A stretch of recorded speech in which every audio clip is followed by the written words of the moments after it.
say that there are 6 Scrum principles. The first one is empirical process control. So empirical process control is mainly having a transparency, inspection and adaptation.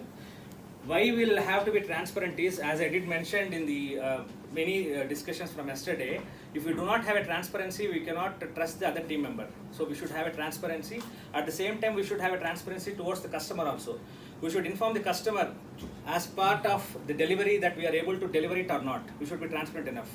And inspection and adaptation is nothing but we have to inspect in the retrospection meetings that whatever the sprint that we have delivered is on par with the commitment or not. And adapt, if it is not delivered, we have to adopt some changes that which can be used to deliver the next thing, next sprint, to have a hassle-free execution. That is empirical process control.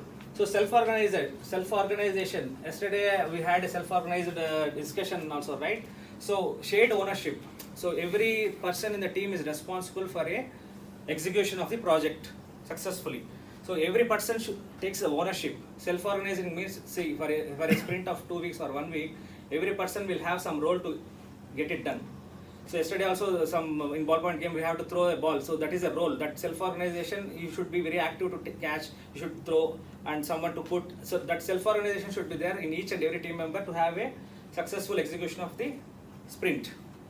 Collaboration. So collaboration is nothing but we have to collaborate with each other to have a successful execution of the sprint. So without collaboration, though one of the team member is very good and very well in execution of the delivery and very good in testing or very good in articulation or anything, but if the other team member cannot give a hand in hand, so the same example, agile point game, at the end of the catch of the ball, if it has been fall down, the user story, consider it is a user story, if it has been fall down, there is no delivery of the product. So collaboration is needed to the whole team that which the team is working on, to understand the pros and cons of the other person, and you should be able to deliver it. That is collaboration. So value-based prioritization, and I did explain in the Scrum overview, value-based prioritization is also one of the factor that has to be understood by the team, because why the product owner is asking to have a return on investment. I did give an example yesterday that optimal value that which we are providing to the business, it takes more priority than committing to a particular change. So we have to respond to change instead of following a plan. So value-based prioritization, return on investment. Here comes the return on investment. I did give an example with respect to that Adidas, H&M I told yesterday, right? H&M, if they are giving more value or business to the client, we should consider convincing the other teams saying that some XYZ reason, and we have to give the prioritization to that as per the value that they are giving. That is value-based prioritization.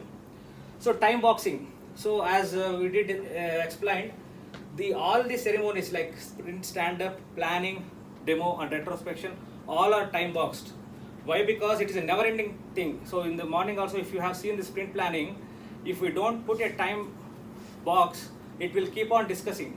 So it doesn't make sense that if we have a meetings all the time, who will do the work? So we should have a time boxed event for any stand-up call or for any planning call or demo or retrospection. We should keep a time box and we should close it off. That is a time boxed event. Iterative development, we did see, right? Every product or every sprint, you should have iteratively developing a product and show the potential shippable product to the customer at the end of the sprint. So these are the main Scrum principles that every team member has to adhere if they wanted to follow the Scrum framework.